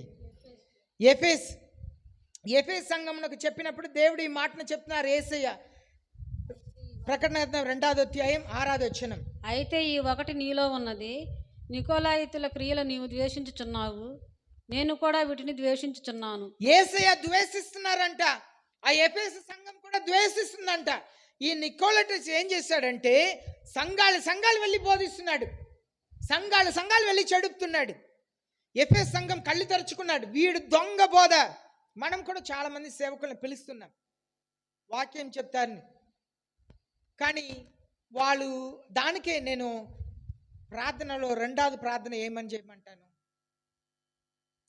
మనం ప్రతిరోజు ప్రార్థన చేసినప్పుడు 2nd పాయింట్ ఏం చేయమన్నాను, సేవకులు పరిశుద్ధ ఆత్మ అభిషేకంతో సిద్ధపాటు కలిగి రావాలని. ఎందుకంటే వారిలో ఎవరు పని చేస్తున్నారు మనకు తెలీదు. పరిశుద్ధ ఆత్మ దేవుడు చేస్తున్నారా, దురాత్మ వాడుకుంటుందా తెలీదు. ఈ ఎఫెసు సంఘం కనిపెట్టారు, వీడు దొంగ బోధ, శిష్యులు ఏర్పరిచారే కానీ వీడు చెడ్డోడు, కనిపెట్టేశారు. యేసయ్య కూడా చెప్తున్నారు, నేను కూడా ద్వేషించాను, నువ్వు ద్వేషిస్తున్నావు కదా నికోలటన్స్ బోధల్ని, నేను కూడా ద్వేషిస్తున్నాను, అది చెడ్డ బోధ. కానీ ఈ పెర్గమం సంఘం దాన్ని కనిపెట్టలేకపోయారు, ఆ దొంగ బోధని కనిపెట్టలేకపోయారు. ఇప్పుడు మనం చూస్తున్నాము నంబర్స్, సంఖ్యాకాండం 25వ అధ్యాయం 1 నుండి 3 వచనంలో మనం చూస్తున్నాము ఎలాగూ వీళ్ళు ఇశ్రాయేల్ ప్రజలు పాపం చేశారని. సంఖ్యాకాండం 25వ అధ్యాయం 1 నుండి 3 వచనాలను చదువుదాం. ఇశ్రాయేలీయులు షిత్తీములో దిగి ఉండగా ప్రజలు మోయాబు రాండ్రతో వ్యభిచారం చేయసాగిరి. ఆ స్త్రీలు తమ దేవతల బలులకు ప్రజలను పిలువగా వీరు భోజనము చేసి వారి దేవతలకు నమస్కరించిరి. అట్లు ఇశ్రాయేలీయులు బయల్బెయోరుతో కలుసుకుని నందున వారి మీద యెహోవా కోపము రగులుకొనెను. ఇలాంటి బోధలు చేసి మోసపరిచేవారు. ఒక పాస్టర్ గారు చెప్పారు, చాలా చర్చెస్ ఉన్నాయి, వాళ్ళందరూ ఎలక్షన్ పెట్టుకొని నాయకుడిని ఎన్నుకుంటారు. ఆయన చెప్తున్నారు, పాస్టర్ గారు రూమ్ ఇస్తారు, మంది ఇస్తారు, పంది ఇస్తారు అన్నారు. అదేంటి రూమ్ ఇస్తారు, డబ్బు ఇస్తారు, మంది ఇస్తారు, పంది ఇస్తారు. డబ్బు తెలుసు, మంది తెలుసు, పంది ఏంటి అంటే వ్యభిచారం చేయటానికి స్త్రీల్ని పంపిస్తారన్నాడు. ఆశ్చర్యం అయిపోయింది. ఆయన చెప్పారు, నిజం పాస్టర్ గారు, నేను అక్షరాలుగా చెప్తున్నాను, నాకు ఆ సంగతి అంతా తెలుసు, నిజం. కనుకనే వీళ్ళు ఇలాంటి బోధనలు చేసేవారు. డబ్బు సంపాదించడానికి, నాయకత్వంలో ఉండటానికి, మోసం చేసే ఎన్నో సంస్థని నాయకుల్ని చూస్తున్నాం. ఇప్పుడు 16వ వచనం మనం చూస్తాం. 16వ వచనంలో యేసే చెప్తున్నారు, repent, then if not God gives chance to change your life. దేవుడు మన మనసుని మార్చుకోవటానికి అవకాశం ఇస్తున్నారండి. ఎన్ని పాపములు చేసినా దేవుడు చెప్తున్నారు, మారు మనసు పొందు. ఒకవేళ మారు మనసు పొందకపోతే, మారు మనసు పొందకపోతే దేవుడు అందరికీ అవకాశం ఇచ్చే దేవుడు. దేవుడు అందరికి అవకాశం ఇచ్చే దేవుడు. ఎవరైనా సరే, పిన్లేడైనా అయినా సరే, అవకాశం, ఎంత భయంకరమైన పాపి అయినా సరే దేవుడు మనుషులకు అవకాశం ఇస్తారు. 16వ వచనంలో I will come and make war, నేను వచ్చి నేను నీతో యుద్ధం చేస్తాను అంటున్నారు. ఉందండి 16వ వచనం.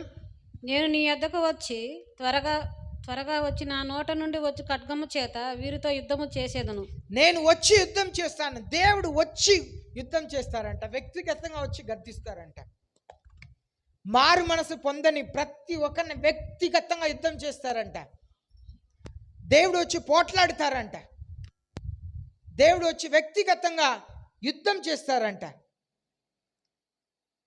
కనుక మనం మారు మనసు పొందాలి.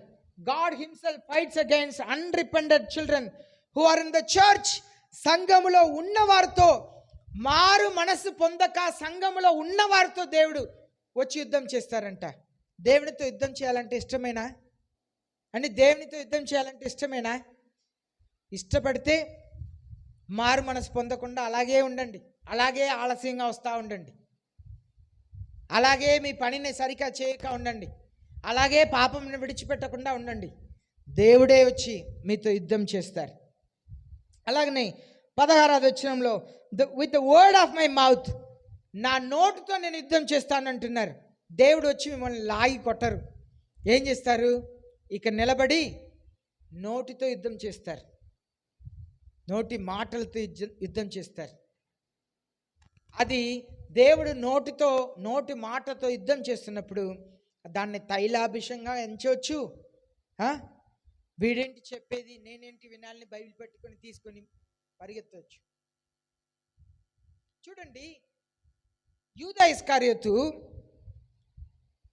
ఈ సంఘాలకంతా దేవుడు అవకాశం ఇస్తున్నారు కదా, మారు మనసు పొందండి అన్ని సంఘాలకి. యూదా ఇస్కారియోతు ఎప్పుడైనా దేవుడు యేసయ్య మాట్లాడినట్లుగా ఉందా? ఏం చేశారు? యేసయ్య ఏం చెప్పారు ఆ రాత్రి భోజనం అయిపోయిన తర్వాత?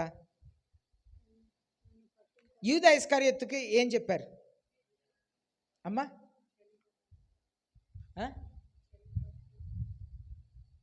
భోజనం, నేను గెత్సెమనే తోటంలో ఏం చెప్పారని అడగట్లే.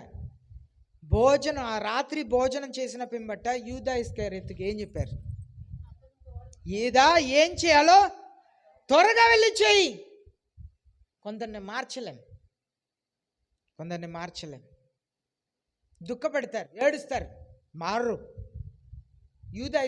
యూదా ఇస్కారియోతుని గురించి ఏం చెప్పబడిందంటే, హీ రిపెండెడ్. వెళ్ళి డబ్బుని ఆయన విడిపించండి వేశారంట. కానీ తగ్గించుకొని తిరిగి వచ్చాడు వేసే దగ్గర? రారు. కొందరు మూర్ఖులు తగ్గించుకోరు. అలాంటి వారిని తల మునగటం అంటే, మా తమిళనాడులో ఏం చేస్తారంటే, నువ్వు చచ్చావురా అంటే అలా నీళ్ళు తల మీద పోసుకుంటారు. అంతే, నువ్వు చచ్చావు నాకు. కొందరు అంతే, మారు. యూదా ఇస్కారియోతు కూడా పశ్చాత్తాపడ్డాడంట, కానీ యేసే దగ్గర రాలా, తగ్గించుకోలే. యేసే చెప్తాను, నేను నోటితో నేను యుద్ధం చేస్తాను. యోహాను సువార్త 12:48 వచనంలో, our life will be compared with the words of God that we have heard will be judged thereby. యోహాను సువార్త 12:40. చూచువాడు నన్ను పంపిన వానినే చూచుచున్నాడు. అంతేనా? యోహాను 12:48. యోహాను 12:48. నన్ను నిరాకరించి నా మాటలను అంగీకరింపని వానికి తీర్పు తీర్చువాడు ఒకడు కలడు. చదవండి. నేను చెప్పిన మాటయే చదవండి. నేను చెప్పిన మాటయే అంత్యదినమందు వానికి తీర్పు తీర్చును. మీరు వింటున్న మాటలే మిమ్మల్ని తీర్పు తీర్చబోతుంది. మీరు ఏదైతే వాక్యంలో వింటున్నారో అవి ఎంత తీర్పు తీర్చబోతుంది. సేవకుడు నిజముగా దేవుని పక్షంలో నిలబడి చెప్పేవారు మాటలే మిమ్మల్ని తీర్పు తీర్చబోతుంది. కనుక ప్రతి ఒక్క మాటని జాగ్రత్తగా విని చేయండి. 17వ వచనం చదువుదాం. 17వ వచనం ప్రకటన గ్రంథం 2వ అధ్యాయం 17వ వచనం. సంగములతో ఆత్మ చెప్పుచున్న మాట చెవిగలవాడు వినుగాక. జయించువానికి మరుగయ్యున్న మన్నాను భుజింపనిత్తును, మరియు అతనికి తెల్లరాతి నిత్తును. ఆ రాతి మీద చెక్కబడిన ఒక క్రొత్త పేరుండును. పొందిన వానికే గాని అది మరి ఎవనికి తెలియదు. The spirit says to the churches, సంఘములకు చెప్పుచున్నది. ఇప్పుడు ఏ సంఘముల గురించి దేవుడు మాట్లాడుతున్నారు? పెర్గమం సంఘం. కానీ పరిశుద్ధాత్మ దేవుడు ఏమని చెప్తున్నారు? సంఘములకు చెప్పుతున్నది. రాస్తున్నదేమో ఒక చర్చికి, కానీ ఈ వాక్యం ఎవరికి? అన్ని సంఘాలకి ఈ వాక్యం. ఇప్పుడు 17వ వచనంలో ఓవర్కమ్ అండ్ ఓవర్కమ్, జయించేవానికి అనే పదం ఉందా? జయించేవానికి, మారు మనసు పొంది పాపములను జయించేవానికి, శోధనలను జయించేవానికి, keep trying to win over sin, పాపమును జయించుటకు ప్రయాసపడాలి. రోమిలికి రాసిన 6వ అధ్యాయం 14వ వచనంలో, మీరు పాపం మిమ్మల్ని పరిపాలన చేయదు, మీరు కృపే కానీ ధర్మశాస్త్రమున కాదు, కనుక పాపం మిమ్మల్ని పరిపాలన చేయదు అనే వాక్యంను దేవుడు మనకిచ్చారు. మనం ఏం చేయాలి? హెబ్రీ పత్రిక 12వ అధ్యాయం 1వ వచనంలో, let us also lay aside every encumbrance and the sin which easily entangles us, సులువుగా చిక్కులు పెట్టే పాపముని గురించి మనం జాగ్రత్త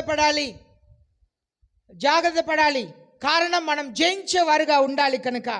అలాగనే హెబ్రీయులకు రాసిన 12వ అధ్యాయం 4వ వచనంలో, you have not yet resisted to the point of shedding blood in your striving against sin, రక్తంని కార్చేంతగా మీ పాపముని జయించుటకు మీరు పోరాడలేదు. మన ప్రయాసం అంతా కూడా పాపముని జయించాలి. దానికే యేసు పిలుస్తున్నారు. అలాగే మత్తయి రాసిన 1వ అధ్యాయం 21వ వచనంలో, for he will save his people from their sin, ఆయనే తన ప్రజలు పాపముల నుండి ఆయన రక్షించును. పాపం నుండి విడుదల పొందాలని సంఘంని దేవుడు పిలుస్తున్నారు. ఏదైతే దేవునికి ఇష్టం లేదో దాన్ని తొలగించాలి. నేను ఫస్ట్ టైం ఒక ఫ్లెక్స్ బ్యానర్ని చేశాను చర్చిలో పెట్టడానికి. దాంట్లో ఫోటో పెట్టాను. నాకు మనసులో మై హార్ట్ ఇస్ స్మైటింగ్ మీ, నా మనసులో నేను ఎన్నడూ ఫ్లెక్స్ బ్యానర్ చేసి ఫోటోలు పెట్టి పెట్టలేదు. కరపత్రిక వరకు ప్రింట్ చేశాను. సరే, ప్రజలు పోయినసారి చాలామంది దూరం వెళ్ళిపోయారని చెప్తున్నారని ఫ్లెక్స్ బ్యానర్ చేశాను. మళ్ళీ చర్చిలో ఫోటో పెట్టి చేశాను. నా మనసులో చాలా దుఃఖం, చాలా బాధ. అంటే నేను చేసినది సరేనా? సంఘంలో ఒక మనుషులు ఫోటో పెట్టడం ఎంతవరకు? కానీ మనసులో ఓకే అతిథులు, ఎందుకంటే ఆల్రెడీ ఒకటి బయట పెడుతున్నాం కదా, మరెందుకు సంఘంలో చేయాలి అని ఒకే బాధ మనసులో అనుకున్నాను. ఓకే, ఈసారి మనం చేశాం. దాంట్లో వాక్య అంశం పెట్టాను. దాంట్లో నా మనసులో ఉన్న మాట ఒకటి రాశాను. ఏంటంటే, మన సంతోషంగా ఉంటాం, మన పరలోకంలో సంతోషం కలుగుటకు కారణంగా ఉంటాం. మన సంతోషంగా ఉంటాం. ఈ క్రిస్మస్లో మన సంతోషపడాలి. ఎవరు సంతోషంగా ఉండటానికి కారణంగా ఉండాలి? పరలోకంలో పరలోకపు తండ్రి సంతోషంగా ఉండాలి, యేసే సంతోషంగా ఉండాలి, దేవదూతలంతా సింహాసనం చుట్టూ గందలించుటకు కారణంగా మనం ఉండాలి. అంటే కారణంగా ఉండాలంటే మనం ఏం చేయాలి? పరలోకంలో దేవుడు సంతోషంగా ఉండాలి, దేవదూతలు సింహాసనం చుట్టూ గందలు వేయాలంటే మనం ఏం చేయాలి? మారు మనసు పొందాలండి. మనం మారు మనసు పొందాలి. మనం మారు మనసు పొందితేనే పరలోకంలో సంతోషం వచ్చింది. మన ఇక్కడ సంతోషంగా ప్రోగ్రాం చక్కగా చేసుకుంటే మన సంతోషపడతాం, కానీ పరలోకంలో మన డెకరేషన్ని చూసి సంతోషపడరు, మన భోజనంని చూసి సంతోషపడరు, ప్రోగ్రాం ఎంత చక్కగా జరిగింది వాక్యం గురించి సంతోషపడరు. పరలోకంలో ఎప్పుడు సంతోషం వచ్చింది? మారు మనసు పొంది కన్నీళ్ళు కార్చి, యేసయ్యా నేను మారుతాను, యేసయ్యా నేను ఇలా ఉండను, యేసయ్యా ఎప్పుడు ఆ మాట నోటి నుండి వచ్చిందో పరలోకంలో గొప్ప సంతోషం కలిగింది. కనుక సరే ఒక్కసారి ఉంచుతాం. ఇంకా ఎప్పుడైనా చేస్తే ప్రజలు ఏ సేవకుడు రాబోతున్నారని గుర్తించడానికి పెడితే తప్ప ఇంకా వద్దు అని చెప్పి నిర్ణయించుకున్నాను. ఎందుకంటే పెద్ద పెద్ద ఫోటోలు నాకే అసహ్యంగా ఉంది. నేనా ఈ పని చేస్తుందని చెప్పి నేనెంత ఇలా మారిపోయాను. ఇక్కడ మనం చూస్తున్నాం 17వ వచనంలో హిడెన్ మన్నా, నేను దాచి ఉంచిన మన్నానే నేను మీకు ఇస్తాను అంటున్నారు. మన్నా అంటే ఎంతమందికి తెలుసు? మన్నా అంటే ఎంతమందికి తెలుసు? ఎంతమందికి తెలుసు అని చెయ్యొద్దండి, అప్పుడే తెలిసిద్ది. మన్నా అంటే ఎంతమందికి? మిగిలిన వారికి తెలీదా? మన్నా అంటే తెలుసా? ఓకే. మన్నా అంటే ఇశ్రాయేల్ ప్రజలు ఎడారిలో అగిప్తు దేశం నుండి కానాన్ దేశంకి వచ్చే దారిలో 40 సంవత్సరాలు ప్రతి ఉదయం నా దేవుడు ఆహారం ఇచ్చారే, ఆహారం నాకు పేరు మన్నా. అర్థమైందా? ఆహారం నాకు పేరు మన్నా. మోసేకి దేవుడు ఏం చెప్పారంటే, ఇంట్లో ఎంతమంది ఉన్నారో కొలత ప్రకారం మన్నాని తీసుకోమన్నారు. అది కొంచెం ఎండ వస్తే కరిగిపోయిద్ది. అయితే బయట ఉంటే కరిగిపోయిద్ది, కానీ ఇంట్లో ఉంటే కరిగిపోదు. జాగ్రత్తగా వినండి. పొద్దున మన్నా వచ్చింది, ఆ రోజంతా తినటానికి ఇంట్లో ఉంచితే కరిగిపోదు, కానీ బయట దేవుడు కురిపిస్తారు కదా, ఎండ కార్చిన కరిగిపోయిద్ది. అదే ఇంట్లో ఉన్న మన్నా కరిగిపోదు కదా, కానీ మట్టా రోజు అది ఉంచితే అది పురుగులు పట్టి దుర్వాసన వచ్చేసిద్ది. అలాంటి మన్నాని ఒక గిన్నెలో తీసి మందసంలో ఉంచమన్నారు దేవుడు. ఆ మన్నా ఎన్ని సంవత్సరాలైనా కూడా పాడవలేదు. హల్లెలూయా. అయితే దేవుడు చెప్తున్నారు, నేను హిడెన్ మన్నాని నేను మీకు ఇస్తాను. ఎక్సడస్ నిర్గమకాండం 16వ అధ్యాయం 15వ వచనంలో మనం చూస్తున్నాం. The Manna which the lord has given you to eat. దేవుడు మీకు అనుగ్రహించిన మన్నా, తినుటకు దేవుడు అనుగ్రహించిన మన్నా. నిర్గమకాండం 16:15. ఇశ్రాయేలీయులు దాన్ని చూచినప్పుడు అది ఏమైనది తెలియక ఇది ఏమి అని ఒకరితో ఒకరు చెప్పుకొనిరి. మోషే, ఇది తినుటకు యెహోవా మీకిచ్చిన ఆహారము. యెహోవా తినుటకు మీకిచ్చిన ఆహారం. దేవుడు మన ఆకలిని గురించి ఆలోచన చేస్తున్నారు, మన తిండిని గురించి ఆలోచన చేస్తున్నారు. ఏమి ఇవ్వాలి, ఏం పెట్టాలి, దేవుడు ఆలోచన చేస్తున్నారు. మీరు ఆలోచన చేస్తారు కదా, మంచి తల్లిలు ఆలోచన చేస్తారు. పిల్లలకి ఏం పెట్టాలి, ఇప్పుడు ఆకలితో ఉంటారే, ఆలోచన చేస్తారు కదా. ఏదైనా వంట చేయాలి, వాళ్ళు ఏమి ఆలోచన చేయరు, కానీ తల్లిలు ఆలోచన చేస్తారు. రేపు ఏం చేయాలి, భర్త ఆలోచన చేయరు, పిల్లలు ఆలోచన చేయరు, కానీ తల్లిలు ఆలోచన చేయరు. రేపు ఏం కూర చేయాలి, అయ్యో కొనుక్కు రావాలి.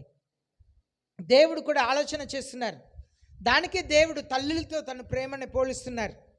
ఒక తల్లి మరచిపోయినా నేను మర్చిపోను. తల్లిలతో దేవుడు పోల్చడానికి కారణం, తల్లిలకు అలాంటి ప్రేమ, ఆలోచన చేస్తారు, ఆహారం గురించి ఆలోచన చేస్తారు. ఇక్కడ అదే చూస్తున్నాం. అలాగనే 78వ కీర్తన 24-25 వచనంలో చదువుతున్నాము. Grain of heaven and the bread of angels. దేవుడు ఎలాంటి భోజనం ఇచ్చారంటే 78వ కీర్తన 24-25 వచనాలు చదువు వచ్చిన వాళ్ళు ఎవరైనా. ఆహారమునకై ఆయన వారి మీద మన్నాను కురిపించెను, ఆకాశ ధాన్యము వారికి అనుగ్రహించెను. దేవదూతల ఆహారము నరులు భుజించిరి. దేవదూతల ఆహారం అంట, మన్నా దేవదూతల ఆహారం అంట. యోహాను సువార్త 6వ అధ్యాయం 31-35 చూస్తున్నాము. I'm the bread of life అన్నారు. నేను హిడెన్ మన్నాను ఇస్తాను, దేవదూతలు భుజించేది. నేను మీ ఆహారంని, నేనే మీ ఆహారంని, మీ ఆకలిని తీర్చేది నేను మీ జీవ ఆహారం. అలాగనే 17వ వచనంలో వైట్ స్టోన్, నేను తెల్లని రాయినే ఇస్తాను అంటున్నారు. తెల్లని రాయి ఎందుకంటే దాంట్లో ఒక పేరు ఉందంట, ఆ పేరు యేసయ్యకు మాత్రమే తెలుసంట. ప్రకటన గ్రంథంలో చాలా తెల్లని దాన్ని చూస్తుంటాం. ప్రకటన గ్రంథం 3వ అధ్యాయం 5వ వచనంలో వైట్ గార్మెంట్, తెల్లని వస్త్రం గురించి చూస్తున్నాం. 3వ అధ్యాయం 5వ వచనంలో. అలాగే చదవండి. జయించువాడు అలాగున తెల్లని వస్త్రమును ధరించుకొనును. తెల్లని వస్త్రం. ఇప్పుడు 7వ అధ్యాయం 9వ వచనం. 7వ అధ్యాయం 9వ వచనం.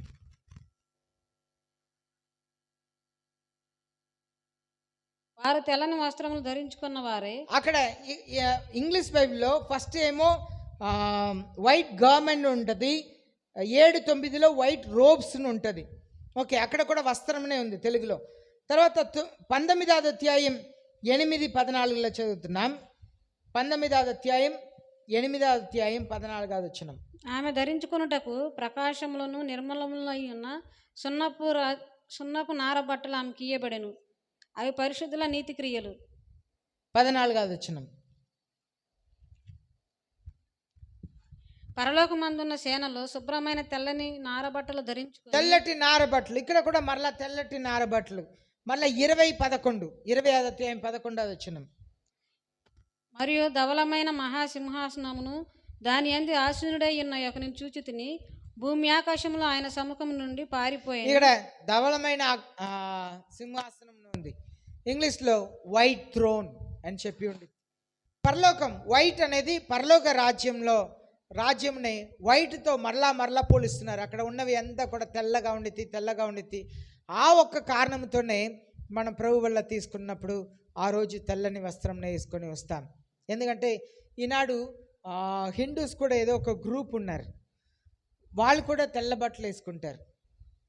అది ఏ గ్రూప్ ఎవరికైనా తెలుసా? ఒక మాతా ఏదో మాతా అని వచ్చింది పేరు. వాళ్ళందరూ కూడా తెల్ల బట్టలు వేసుకుంటారు, చెవులో చేతిలో ఏమి వేసుకోరు. ఎవరైనా ఎప్పుడైనా చూసారండి? ఎవరు చూడలేదా? మేరీ మాత వాళ్ళు అన్నీ వేసుకుంటారు. వాళ్ళు మాతాను ఒక హిందూ ఆర్గనైజేషన్ ఉంది, వాళ్ళు తెల్ల బట్టలు వేసుకుంటారు. ఎలా కొన్ని పెంటెకోస్ట్ చర్చిలో వాళ్ళు ఉన్నారో ఏమి వేసుకుంటా వాళ్ళు కూడా తెల్ల బట్టలు వేసుకుంటారు. చెవులో మెడలో ఏమి ఉండదు, అలా వేసుకొని ఉంటారు. ఇప్పుడు ఈ వైట్ స్టోన్ తర్వాత 17 న్యూ నేమ్, దేవుడు కొత్త పేరుని ఇస్తారంట. పరలోకంలో వచ్చి మిమ్మల్ని దుర్గా అని చెప్పేస్తే బాగుండదు కదా, కనుక దేవుడు కొత్త పేరు ఇస్తారంట. అర్థమవుతుందా? కొత్త పేరు ఇస్తారంట దేవుడు అందరికీ కూడా. దేవుడు కొత్త అందరికంటే జయించేవారు అందరికంటే ఈ పెర్గమ సంఘంలో ఉన్నవారు మాత్రమే కాదు, పరిశుద్ధాత్మ దేవుడు వాక్యం ఎవరికి పంపించారని చూసాము? సంఘములకు. అన్ని సంఘంలో జయించే వరకు తెల్లని ఒక రాతిని ఇస్తారంట. దాంట్లో పేరు ఉంటుందంట, కొత్త పేరు ఉంటుందంట. ఏ పేరు ఎవరికి తెలియదు, అది యేసయ్యకు మాత్రమే తెలుసు అంట. పాస్టర్ పేరు తెలుసా? ఎంతమందికి తెలుసండి? కొందరికి పాస్టర్ అనే తెలుసు, అక్కడనే తెలుసు, పేరు తెలియదు. మీకు పేరు తెలుసా అండి? పాస్టర్ పేరు లోయిస్ ఫెయిత్. అయితే నేను పెళ్లి చేసుకున్న తర్వాత నేను చెల్లంని పిలుస్తాను, అది వాళ్ళకి కొత్త పేరు, నా మనసులో ఉన్న పేరు. దేవుడు కూడా పరలోక రాజ్యం వెళితే మనల్ని ఒక కొత్త పేరుతో పిలుస్తారంట. ఎందుకంటే ఆయన వరుడు, మనం వధు. ఆయన కొత్త పేరుతో పిలుస్తారంట. దేవుడు అంత ప్రేమ చూపిస్తున్నారు మన మీద. ఎందుకు? ఎవ్వరు పిలవని పేరుతో నేను పిలవాలి. నా భార్యను ఎందుకు పిలుస్తున్నాను? ఎవ్వరు పిలవని పేరుతో నేను నా భార్యని పిలవాలి. నేను పిలిచేది విశేషంగా ఉండాలి. దాని ఉద్దేశం కొత్త పేరు, ఎవ్వరు ఎరగని పేరు అంటే కొత్త పేరు. ఎవ్వరు ఎరగని పేరు అంటే ఆ పేరు పెట్టి అంత ప్రేమ యేసయ్యకు అంత ప్రేమ మన పట్ల. ఆయన వరుడు, మన వధువు కనుక అలాంటి ప్రేమని యేసయ్య చూపిస్తున్నారు. మనం నేర్చుకున్న సత్యం అంతా కూడా follow the correct doctrine and the right people. మనం సరి అయిన వాక్యంని అనుసరించాలి, సరి అయిన బోధకుడిని వెంబడించాలి. అది చాలా చాలా ప్రాముఖ్యం. ఈనాడు రకరకాలైన బోధలు, తప్పుడు బోధలు జరుగుతున్నాయి. యేసే శిష్యులో ఒక్కడు యూదా ఇస్కరియోతు చెడ్డవాడు. శిష్యులందరూ కూడా ఏర్పరిచిన 7గురిలో నికోలెటు చెడ్డవాడు. కనుక మనం ఎవరిని వెంబడిస్తున్నాం, ఎలాంటి వాక్యంని వింటున్నాం చాలా ప్రాముఖ్యం. దానికే నేను ఎవరు పెడితే వారి వాక్యంని నేను వినను, ఎవరు పెడితే వాళ్ళ వాక్యం విన్ను. నేను వాక్యం వినేది చాలా పర్టికులర్గానే వింటాను. ఎందుకంటే నా ఆత్మీయ జీవితంని నేను కాపాడుకోవాలి కనుక నేను జాగ్రత్త పడాలి. మెడికల్ షాప్కి వెళ్ళాను, అపోలో మెడికల్కి వెళ్ళాను. ఒక వాటర్ బాటిల్ ఉంది. ఆ వాటర్ బాటిల్ 1 లీటర్ 500. ఎంత అండి? ఎవరైనా చూసారా? అపోలో మెడికల్ షాప్కి వెళ్ళండి, వాటర్ బాటిల్ ఉండేది, నీళ్ళు తాగే నీళ్ళు 500, 1 లీటర్ 500. ఆయన చెప్పారు. ఇంకా వేరే ఒక మెడికల్ వెళ్తే ఆమె చెప్పింది, సార్ ఎంత తాగకూడదు సార్, ఇది తాగితే వేరే నీళ్ళు తాగుబుద్ధి కాదు సార్. ఒక అతను ఎన్నో లక్షలు పెట్టి ఆ మిషన్ కొనుక్కున్నారంట, వేరే నీళ్ళు తాగుబుద్ధి కావట్లేదండి. 500 చాలా తక్కువ. ఇంకా 1 లీటర్ ఎంత ఉండిద్ది? చాలా ఉండిద్ది 1 లీటర్ మంచినీళ్ళు. కనుక నేను ఎందుకు ఆ మాటను చెప్తున్నానంటే, మనం కరెక్ట్ సరి అయిన వాక్యం, ఎవరు సరి అయిన వాక్యం చెప్తున్నారు? నేను ఆత్మీయంగా నేను ఎదుగుతున్నానా, ఎదగట్లేదా? నా పాపముల్ని పరిశుద్ధ ఆత్మదేవుడు సంఘంలో గద్దిస్తున్నారా, సమర్థిస్తున్నారా? కొన్ని సంఘంలో పాపముని గురించి మాట్లాడు, జాగ్రత్తగా తీసుకెళ్తుంటారు సంఘం చెదిరిపోకుండా. కొందరు ఉన్నారు, సంఘం చెదిరిపోకూడదు అని చెప్పి రోజు ప్రార్థన పెడతా ఉంటారు. సంఘంని కాచేది ఎవరు? సేవకులా? ఆయన దేవుడు. నోవా కుటుంబం చుట్టూ ఎవరు కంచి వేశారు? దేవుడు. ప్రార్థన చేయటం, వాక్యం చెప్పటం వల్లే దేవుని సేవకుడి పరిచర్య. సంఘంని కాపాడేది దేవునిదే. ప్రతిరోజు మంచి వాక్యం చెప్పినా కూడా ఒక్కసారి సాతాను మాట్లాడుతూ వెళ్ళిపోయాడు. కనుక మీ జీవితంను మీరు జాగ్రత్తగా కాపాడుకోండి. నేను చెప్పే ప్రతి ఒక్క విషయం జాగ్రత్తగా మనసులో ఉండండి. దేవుడి తర్వాత ఎవరండి? దేవుడి తర్వాత ఎవరు? ఫస్ట్ దేవునికి ప్రాధాన్యత ఇవ్వాలి, తర్వాత ఎవరికి ప్రాధాన్యత ఇవ్వాలి? కుటుంబమునకు ప్రాధాన్యత ఇవ్వాలి. తర్వాత ఎవరికి ప్రాధాన్యత ఇవ్వాలి? సంఘం. మూడోదే సంఘం. కనుక మీ కుటుంబంని కాపాడండి, దేవుడు మనల్ని ఆశీర్వదిస్తారు. పెర్గమం సంఘంలా కాకుండా పెర్గమం సంఘంలో ఉన్న కొందరిలా దేవుని కొరకు వైరాగ్యం కలిగి ఉంటాం. దేవుడు మనల్ని ఆశీర్వదించును గాక. అందరూ మోకరిస్తాం, ప్రార్థన చేస్తాం.